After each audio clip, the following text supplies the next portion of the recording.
This is an excerpt from my novel, Maron, Freedom Fighter, available on Amazon.com and most recently on Kindle.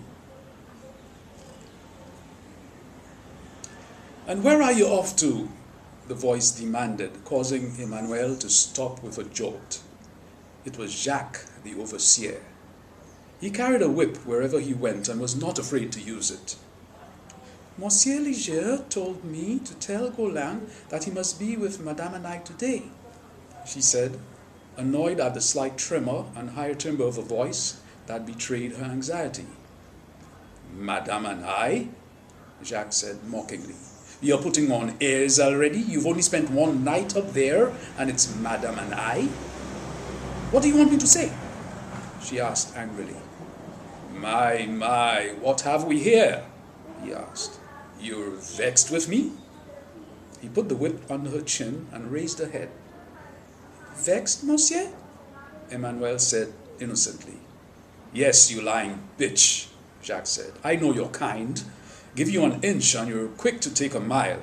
But don't you worry, one of these days I'll get you off your high horse, salop." Emmanuel felt the word burn into every fiber of her being. The expletive denoted the dirtiest whore one could encounter. It was similar to bitch, but the Creole made it more cutting. He had marched away, and Emmanuel looked at his back. What she felt was hate. He was abusive to the slaves, particularly the women. And what she loathed more was the fact that he used them for sexual gratification too. Some were willing enough, but most women gave in through fear. He made life very unpleasant for anyone who seemed inclined to resist his advances. And he was not subtle about it either. It was not unusual for him to walk up to a group of women working in the field and pointing one out, say, "You today, salop." The unfortunate woman would have to follow him to the trees. At such instances, the men were furious, but impotent. She remembered the look on Sylvester's face the day the woman he loved, a pretty young thing named Marguerite, had been called to the trees. Emmanuel had averted her eyes as she saw great tears well up in his eyes and spill over, gouging rivulets through his sweaty, mud-caked face. When the scream came, she saw his hands tighten on the shaft of the hoe, and she watched the sobs shake his manly body. When Margaret returned, she could not look at him. All the women sympathized with her, but had to wait until the evening to express any emotion. And they knew how Sylvester would react.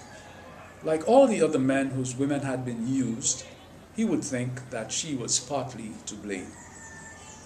It would be a long time before he would talk to her again, and even then, the specter of her complicity in her rape would hover around their relationship. Perhaps it was good that they were not allowed to marry.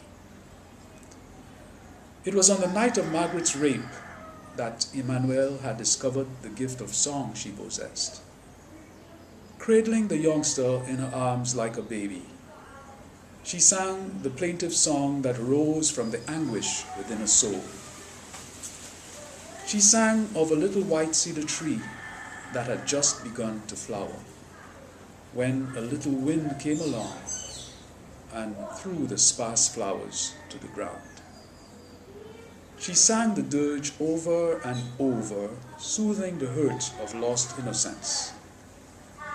The other women picked up the refrain, and the sound spilled from the hut in which they were gathered and rose to the heavens. The men heard the song and tossed on the cots in their individual huts, too ashamed and too powerless to face each other, too hurt to sleep. The song was sung many times from that night. And now I want you to sing that song with me. Anti-pied pauye, iteni de tifle, anti-vent vini, ijete tout à terre. But somehow, that melody does not give the true meaning of the song. Sing it again with me, but slower. Ati pie paoye, kite ni de ti fle, ati vavini, ijete tutate. My name is Michael Orbiton.